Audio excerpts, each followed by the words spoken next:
Kenapa orang-orang sukses, orang-orang kaya, pemimpin perusahaan, pemimpin instansi-instansi hebat, belum tentu orang yang secara akademisi lulusan terbaik, bahkan dari sekolah terbaik sekalipun.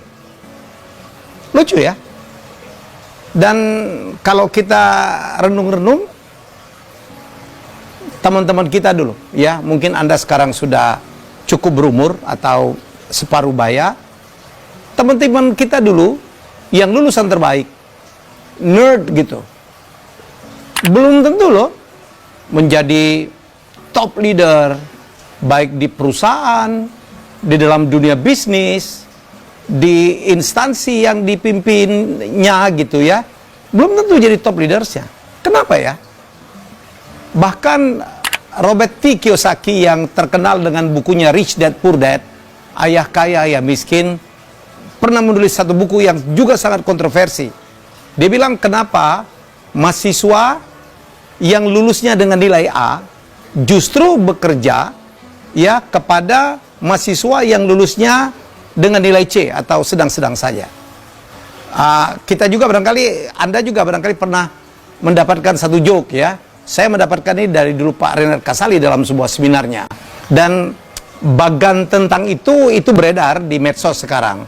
Jadi kalau satu kelas itu, yang duduk paling depan itu yang pinter-pinter, nggak mau nyontek, itu berapa puluh tahun kemudian, itu menjadi bukan menjadi pemimpin-pemimpin yang hebat atau orang-orang yang sukses secara ekonomi. Sebagian justru jadi pegawai, ya, jadi konsultan, jadi peneliti.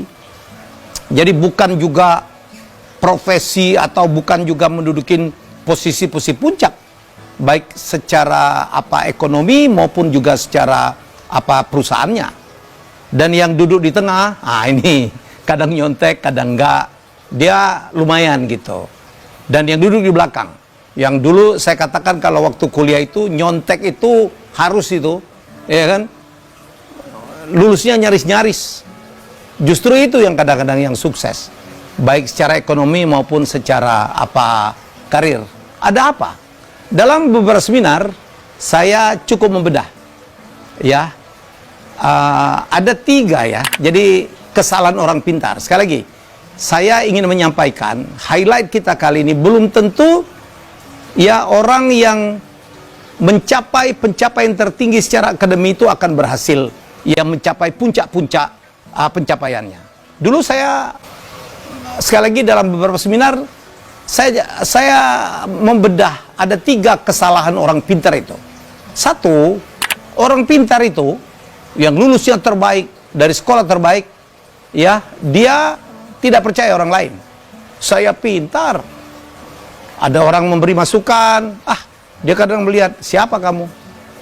Lulus dari mana kamu? Dulu ranking berapa kamu? Bahkan ekstrim, dulu aja lu nyontek sama gue, mau ngajarin gue lagi. Jadi sekali lagi, orang pintar kesalahannya, enggak semuanya ini. Enggak semuanya. Ini secara umum aja. Ya, banyak yang tidak percaya orang lain. Nah, di sini persoalannya. Ini hukum reciprocal, saling berbalas. Kalau Anda tidak percaya orang lain, Anda pun pasti akan tidak dipercaya orang lain. Itulah sebabnya banyak sekali orang pintar itu terjebak dalam posisi-posisi atau profesi-profesi individualis. Peneliti, konsultan, dosen, itu kan profesi-profesi individualis yang tidak butuh siapapun. Kenapa? Karena dia tidak percaya orang lain. Padahal untuk menjadi pemimpin, untuk menjadi seorang pengusaha besar, Anda harus wajib percaya pada orang lain. Ya, bukankah seorang leader itu adalah harus mengerti manajemen? Dia harus ngelit manajemen.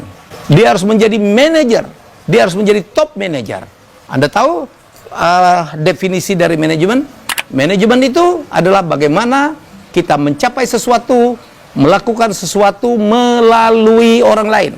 Sekali lagi, kita melakukan sesuatu, mencapai sesuatu dengan menggunakan atau melalui orang lain. Makin banyak orang yang bisa di-manage, yang kita kelola, itu artinya Anda akan makin hebat sebagai manajer. Orang pintar yang tidak percaya orang lain, dia jangan-jangan dia kerjain sendiri. Atau kalaupun dia memanage orang, tidak bisa banyak. Saya selalu bercanda dulu ya, kalau seorang yang pintar banget itu mau jadi pengusaha restoran aja, jangan-jangan dia karena tidak percaya orang lain ya, nyusun menu sendiri, ke pasar sendiri, masak sendiri, dia takut dibohongin tuh, ngitung sendiri. Aduh, ya. Jadi kalau dia mau umroh aja barangkali perusahaannya harus tutup karena dia tidak percaya orang lain. Jadi sekali lagi, kalau Anda menjadi orang yang tidak percaya orang lain, Anda tidak akan menjadi manajer yang hebat. Manajer yang bisa mengontrol ribuan orang, apalagi puluhan ribu orang. Sekali lagi, kesalahan orang pintar itu rata-rata banyak. Kenapa orang pintar tidak selalu, kan mestinya kalau orang pintar itu kan berbanding lurus, dia juga paling hebat dong. Pencapaiannya di masyarakat, ternyata tidak. Ini salah satu kesalahan orang pintar, yaitu tidak percaya orang lain. Nomor 2, mohon maaf nih yang pintar-pintar. Orang pintar itu cenderung sombong, cenderung saya katakan. Saya pintar, saya lulusan terbaik, saya dari sekolah terbaik, lu siapa?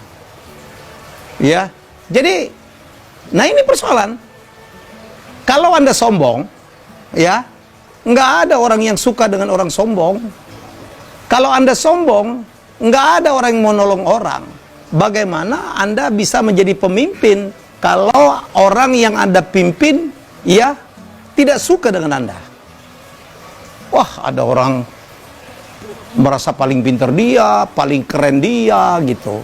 Orang-orang begini, dia akan menjadi soliter-soliter gitu, yang tidak ada orang yang mau bantu. Jualan susah, sombong. Ya, minta tolong orang nggak mau bantu. Bahkan nih, saya selalu bercanda. Percayalah sama saya, ya. Dengar ucapan saya. Orang sombong itu, sekali lagi, orang sombong itu kan tidak disukai orang lain. Ini lebih ekstrim lagi. Orang sombong itu, ya, itu juga tidak disukai oleh orang sombong yang lain. Sama-sama sombong aja, itu nggak bisa saling sukai. Wih, sombong banget dia. Padahal yang ngomong juga sombong.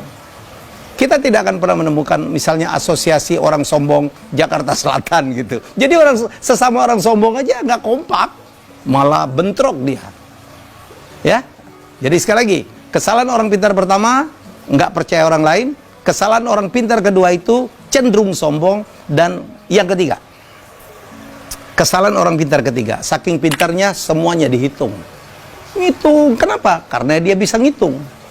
Karena dia pintar ngitung.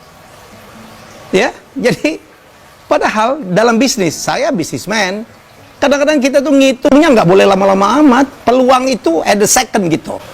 Lu mau nggak ini? Kalau mikirnya kelamaan, gone diambil orang lain. Siapa yang ngambil? Orang yang ngitungnya nggak jago-jago amat. Dalam perjalanan saya berbisnis, banyak sekali orang yang secara sekolahan itu tidak, akademiknya itu tidak tinggi-tinggi amat, tetapi dia dalam berbisnis kita kadang-kadang harus menggunakan intuisi. Ya, aduh, kalau ada peluang dianalisa dulu, ya kan, dihitung-hitung dulu, lewat tuh barang, lewat itu kesempatan. Jadi itulah jawaban, termasuk dari bukunya Robert T. Kiyosaki, Why a Student Work for C Student. Kenapa mahasiswa dengan nilai A gitu justru bekerja kepada mahasiswa yang lulusnya dengan nilai pas-pasan C. Inilah kuncinya. Ya, jadi sekali lagi, kalau ngelihat ini, gak ada untung-untungnya lo jadi orang sombong itu. Ya, jadi buanglah kesombongan kita. Bergaullah, hargailah semua orang, ya, karena jadilah pribadi yang menyenangkan. Untuk profesi apapun yang kita tekuni, ya, kita harus menjadi orang yang menyenangkan. Jangan jadi orang yang sombong. Dalam perjalanan hidup saya bertemu dengan demikian banyak konglomerat di Indonesia. Sopan-sopan loh. Wah, luar biasa. Kadang-kadang membungkuknya lebih dalam dari kita. Ya, kita makan disendokin, ngomongnya pelan. Jadi ini adalah pelajaran hidup. Ya, ini adalah pelajaran hidup. Ya, jadi buanglah, apalagi kita sudah di masyarakat. kita pernah jadi juara apa, kita pernah menjadi lulusan dari mana. Kadang-kadang begitu kita menceburkan diri masyarakat itu nggak kelihatan lagi. Banyak sekali orang yang sekolahnya nggak tinggi-tinggi amat gitu, secara akademi ya, berhasil menjadi konglomerat.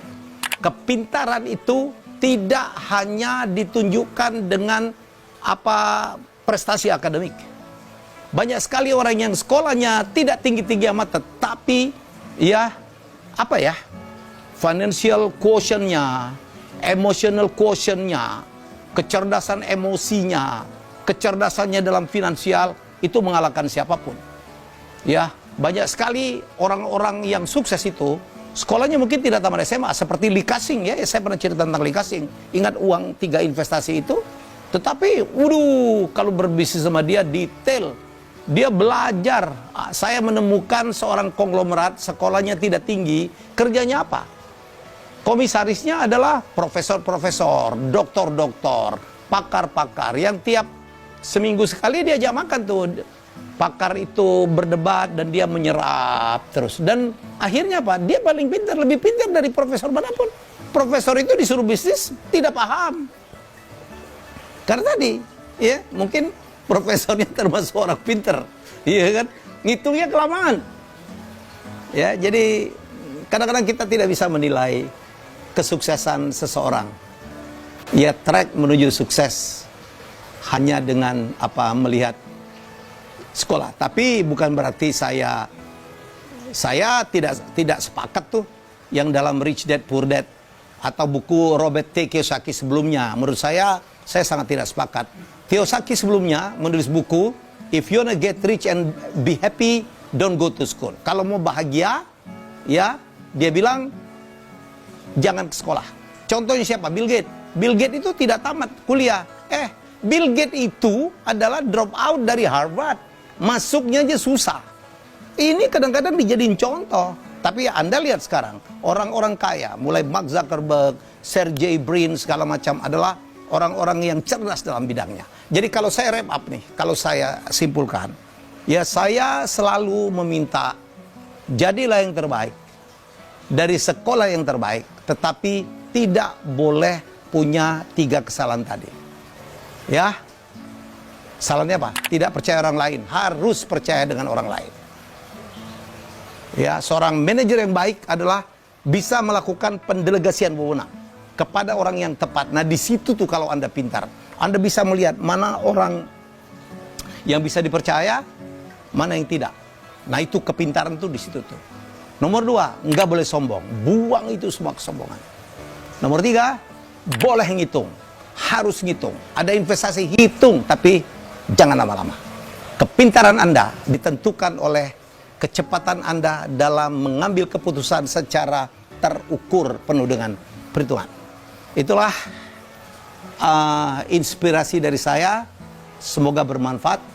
Marilah kita menjadi orang yang menyenangkan, tidak sombong, percaya dengan orang lain, dan hitung ya seluruh kemungkinan investasi, tapi tidak boleh lama. Kita jumpa lagi dalam episode selanjutnya.